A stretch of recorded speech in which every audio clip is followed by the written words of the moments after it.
Ya, apakah hanya kebetulan saja? Sebelumnya, Kepala Staf Rumah Tangga ex-Jampitsus Febri Adriansyah ditemukan meninggal dunia di sebuah klinik. Dalam informasi tersebut, Sutrimo meninggal dunia dengan kondisi mulut berbusa. Ini masih misterius pemirsa, apakah hanya kebetulan saja atau ada sesuatu yang terjadi. Sutrimo, Kepala Rumah Tangga ex-Jampitsus Febri Adriansyah ditemukan meninggal dunia. Korban meninggal dengan mulut berbusa. Korban dilarikan ke sebuah klinik. Korban juga sempat ke Rumah Sakit Muhammadiyah di Taman Puring, Kebayoran Baru dan dinyatakan telah meninggal dunia.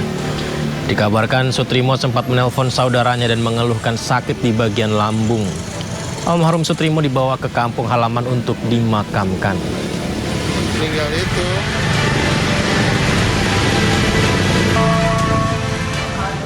Pasca beredarnya informasi kematian Kepala Urusan Rumah Tangga Febri Adriansyah dengan dugaan tak wajar, polisi mendatangi klinik Morden di kawasan Kebayoran Baru, Jakarta pada Minggu malam.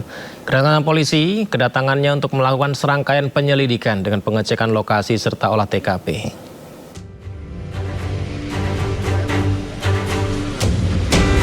Tim Inafis Polda Metro Jaya mendatangi klinik Morden di kawasan Kebayoran Baru, Jakarta Selatan. Lokasi meninggalnya Sutrimo, Kepala Urusan Rumah Tangga mantan Jampitsus Febri Adriansyah.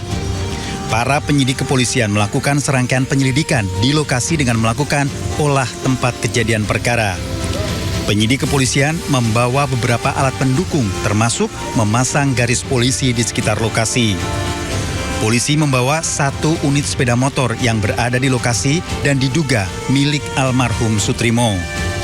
Ibu pernah nggak bisa main pingsan itu? Nggak tahu. Tapi pernah lihat di sekitaran Saya sini? nggak ngerti, saya pikir ini rumah kosong, jadi saya pikir orang lewat yang pingsan. Oh, Rumah kosong, jadi saya nggak tahu. Bu, ini kosong udah berapa lama ya?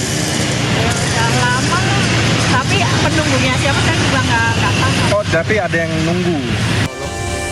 Hingga saat ini, belum ada keterangan resmi dari kepolisian terkait peristiwa ini. Dari Jakarta, Helmi Sajangbati, iNews melaporkan.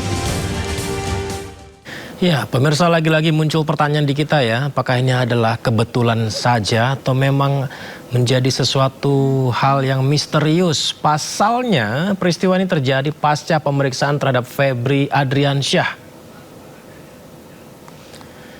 Pria diduga kepala rumah tangga Febri Adriansyah tergeletak lalu meninggal dunia 23 Juli 2026. Lokasi di Keramat Pela, Kebayoran Baru, Jakarta Selatan, rumah pribadi ex-Jampitsus Febri Adriansyah. Sutrimo, kepala rumah tangga, kepala urusan rumah tangga Febri, sempat mengeluhkan sakit lambung ke saudaranya.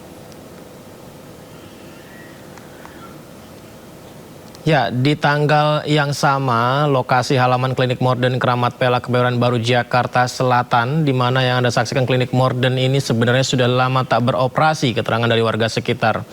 Nah, di halamannya inilah Sutrimo ditemukan tidak sadarkan diri di halaman klinik Morden.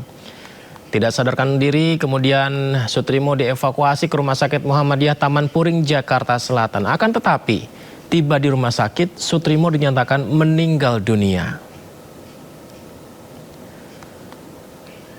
Ya, entah apakah ada hubungannya atau tidak. Akan tetapi pada tanggal 24 Juli 2026, artinya keesokan harinya ya, penyidik Kejaksaan Agung menetapkan Febri Adriansyah, pemilik rumah, sebagai tersangka dalam kasus dugaan TPPU. Febri diperiksa selama kurang lebih 10 jam di gedung utama Kejaksaan Agung, tidak mengenakan rompi tahanan, ditahan di rutan KPK dengan sejumlah alasan. Ya, lalu lokasi klinik Morden Kebayoran Baru, Jakarta Selatan didatangi polisi. Polisi melakukan olah tempat kejadian perkara untuk menyelidiki apakah ada hubungannya kematian Sutrimo dengan beberapa kasus ya. Di mana barang bukti yang diamankan diantaranya kotak hitam, bantal spray berwarna hijau, 1 unit sepeda motor diduga milik almarhum dan sejumlah barang lainnya. Ya, semoga saja polisi, tim penyidik ya bisa segera menemukan titik terang dari meninggal dunianya Sutrimo. Kita ke kasus lain pemirsa, di mana informasi kasus tewasnya Satpam Perum Jasa Tirta II di Waduk Jatiluhur dengan tangan terborgol di Purwakarta, Jawa Barat masih menjadi misteri. Polisi memeriksa 15 orang saksi untuk mengungkap kasus.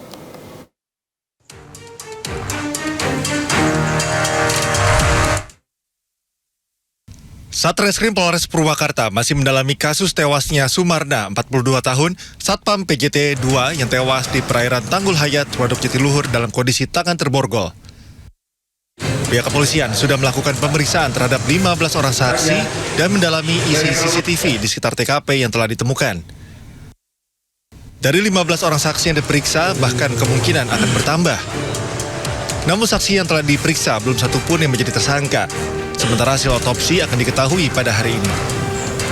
Security atau tugas keamanan yang tenggelam di Waduk Jatiluhur kita sudah melakukan terhadap 15 saksi untuk sementara. Kemudian hasil otopsi turun hari ini nanti akan kami analisa oleh penyidik. Sebelumnya korban ditemukan mengambang di perairan Tanggul Hayat Waduk Jatiluhur dengan tangan terborgol ke belakang. Korban menggunakan seragam dan sebelumnya tengah berjaga di pos pengamanan sekitar TKP. Dari Purwakarta, Jawa Barat, Irwan, iNews melaporkan. Beralih ke informasi lain, Peri Warjio resmi mengundurkan diri dari jabatan Gubernur Bank Indonesia. Pemerintah menunjuk Destri Damayanti sebagai pejabat Gubernur sementara Bank Indonesia hingga Gubernur definitif ditetapkan. Presiden Prabowo Subianto resmi menerima pengunduran diri Peri Warjio dari jabatan Gubernur Bank Indonesia. Pemerintah kini menindaklanjuti proses administrasi dengan menyiapkan keputusan Presiden mengenai pemberhentian Peri secara hormat sesuai ketentuan dalam Undang-Undang Bank Indonesia.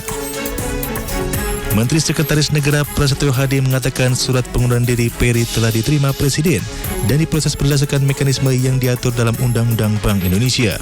Pemerintah mengapresiasi atas pengabdian Peri yang memimpin Bank Sentral selama sekitar 7 tahun. Untuk selanjutnya, secara administratif tentu hari ini akan kami tindak lanjuti berkenaan dengan surat pengunduran diri tersebut. Karena sesuai mekanisme, maka akan diterbitkanlah keputusan Presiden berkaitan dengan pemberhentian beliau secara hormat dari jabatan sebagai Gubernur Bank Indonesia.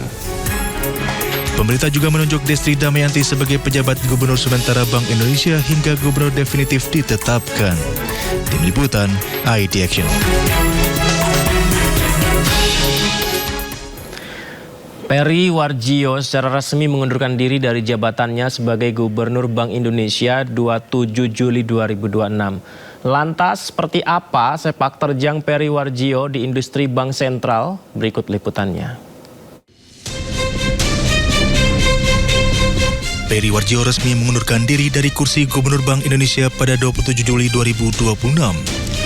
Nantinya Presiden Prabowo Subianto akan menerbitkan surat keputusan Presiden terkait pemberhentian Peri dari kursi orang nomor 1 BI. Sesuai ketentuan Deputi Gubernur Senior Destri Damayanti akhirnya dipilih menjadi penjabat sementara Gubernur Bank Indonesia. Lantas bagaimana sepak terjang Peri Warjio di industri keuangan Indonesia selama ini? Mengutip situs resmi Bank Indonesia, Peri Warjio yang lahir di Sukoharjo pada 1959 merupakan orang yang lama berkarir di Bank Indonesia. Tercatat dirinya bergabung dengan Bank Indonesia sejak 1984, sekaligus menandakan 42 tahun dirinya berkarir di Bank Sentral. Sebelum menjabat sebagai Gubernur Bank Indonesia sejak 23 Mei 2018, Peri pernah menjabat sebagai Deputi Gubernur 1 periode 2013-2018, era Gubernur Agus Martowardoyo, serta menjadi asisten gubernur untuk kebijakan moneter, makroprudensial, dan internasional. Bahkan dirinya juga sempat menduduki posisi Direktur Eksekutif di International Monetary Fund selama 2 tahun dan mewakili 13 negara anggota yang tergabung dalam Southeast Asia Voting Group pada tahun 2007-2009. Selama berkarir di Bank Indonesia, pria berusia 67 tahun ini berfokus di area riset ekonomi dan kebijakan moneter, isu-isu internasional, transformasi organisasi dan strategi kebijakan moneter, pendidikan dan riset kebank sentralan, pengelolaan devisa dan utang luar negeri, serta biro gubernur. Selain itu dirinya juga mendukung perkembangan pembayaran digital Dengan lahirnya Quick Response Code Indonesian Standard pada tahun 2019 lalu,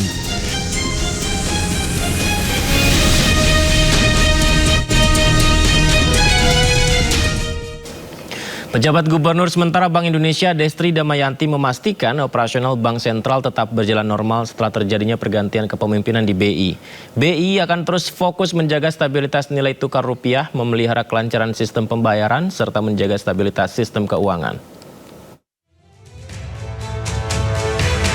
Pejabat Gubernur sementara Bank Indonesia Destri Damayanti memastikan operasional Bank Sentral tetap berjalan normal setelah terjadinya pergantian kepemimpinan di Bank Indonesia. Ia menegaskan seluruh tugas dan kewenangan Bank Indonesia akan tetap dilaksanakan secara optimal sesuai amanat undang-undang.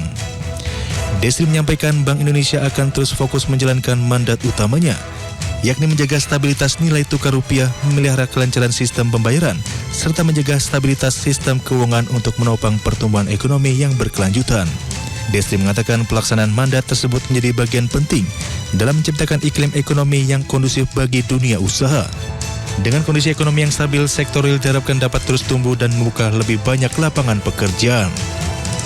Bank Indonesia akan selalu senantiasa memastikan keberlangsungan tugas dan wewenang untuk mencapai stabilitas nilai tukar rupiah, memelihara stabilitas sistem pembayaran, dan turut menjaga stabilitas sistem keuangan dalam rangka mendukung pertumbuhan ekonomi yang berkelanjutan.